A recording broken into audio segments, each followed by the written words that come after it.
So, Kaiju number 8. You know, I just recently finished watching this with my brother, so the memory is relatively fresh in my head. So I'll be able to actually break down the ins and outs of what I like and what I don't like about the series. So I think I'd rather just, do this like I do any other review, of course. So Kaiju number 8 basically follows our main protagonist, Old Dude. And that's what I will be calling him for the remainder of the video because for some reason, it is the only name that stuck out to me in this entire show. Like I literally don't remember anyone's name in this show. I probably will do some editing tricks to work around that. Either way, let's get into it. So, of course, he gets called old man because he's, oh my God, he's the ripe old age of 32 as a grown man. You know, it's crazy to me how they view that in Japan compared to how we view it. Like, it's relatively similar depending on who you talk to in the West. But that's besides the point. That's just a minor thing. It's just something that bothered me because they do it so many times. They just reference how old he is repeatedly. But anyway, so he has a day one, down for one, down to ride or hide, depending on the situation, goat of a, young ward.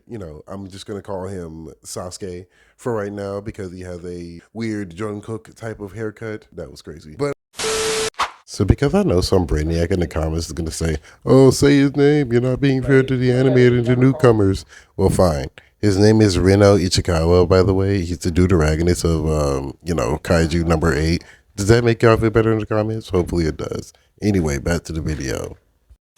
Other than that, he also has another group of main characters, or at least returning characters at the time of this recording, that also follow him on his adventure. The main one that comes to mind is the tsundere, throwback as far as her temperament and attitude towards the main character. Of course, you develop a feeling for him because, he's him. You'll figure out what I mean by he's him in like a couple seconds. Honestly, I'm not gonna lie to you. That's mainly because, like, some reason, a random kaiju, small one. We have small ones too. The random small kaiju literally gets throated by our main character. Pause. Yeah, I'm not kidding. And yeah, that's how it is. Also, excuse my voice. I'm a little bit sick. I'm not gonna lie. It's been passing through the way of the Lord, but hey, man, we have our thing. Moving on. So I think overall, the animation is what you'd expect from more modern day shonen out here. Back in my day, we had a couple flash and lights here and there, but for the most part, it wasn't so effects heavy. But of course, as the new gen formula demands, it has to be crazy light effects and crazy lighting as you know it today. So today's shout out goes out to Prox and Noob, and he pretty much echoes my sentiments as far as Gojo fans. And it goes as follows. He says pretty much because half of the fan base of Gojo is pretty much just whiny. Every post about Gojo ends in pretty much, oh, how bro would have won, but he had my Horaga. It was 50-50, I don't know. So yeah, it's just annoying to me. Like, I personally do agree as far as the whiny comment. Other than that, peace. Honestly, it has its moments where it grows on you, especially in the anime where it's like super stylized like this, especially when they get into the actual Sakuga scenes. Dude, it's crazy to me. Like, bro, and I'm not gonna lie, designs in this show, as far as the monsters and the overall fantastical elements, is pretty good. Also love the way that the normal humans get around fighting super powered monsters on the daily. They have suits that are derived from the actual carcasses of the monsters they actually get rid of, which is interesting because it's very much Quinke-esque. It's very Tokyo Ghoul Quinke in the way they go about fighting these monsters. My brother put it affectionately as One Punch Man without One Punch Man.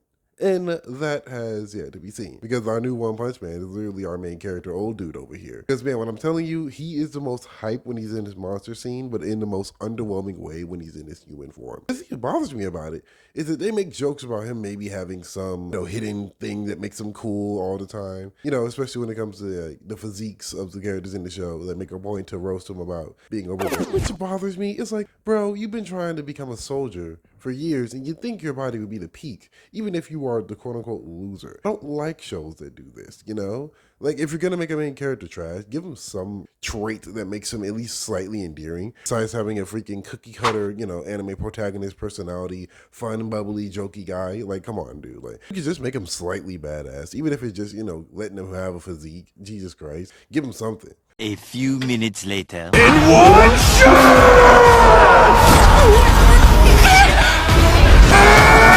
But yeah, I think, because it would show the hard work that he put in his youth, for starters. That's another thing that irks me about the whole physique thing. But moving on past that, I think when you get into the nitty gritty of it, I think the show is pretty dang awesome. It's pretty metal at times as well. The only thing I don't like about it is the soundtrack. Like, bro, oh man, get your bread, gang. Get your bread. I just know I ain't finna listen to none of them. The ending or the opening, I hit skip on that expeditiously. I'm not gonna hold you. Thank you, Crunchyroll. But good lord, bro. The soundtracks in this show, even in the basis of it all, is so painstakingly mid. And it's not even that type of mid where you can listen to and just, power through it through the love of the anime you're watching at the time. It's just bad, dog. It's so bad.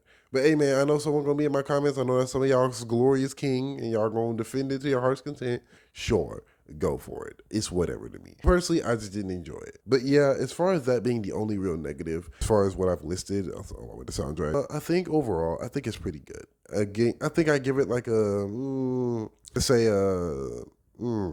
I'll give it like a 7.5. I'll give it a 7.5. It's not too bad, but it's not great. It didn't blow me away. Other than that, I'll see you guys later. Peace. Let me know your thoughts.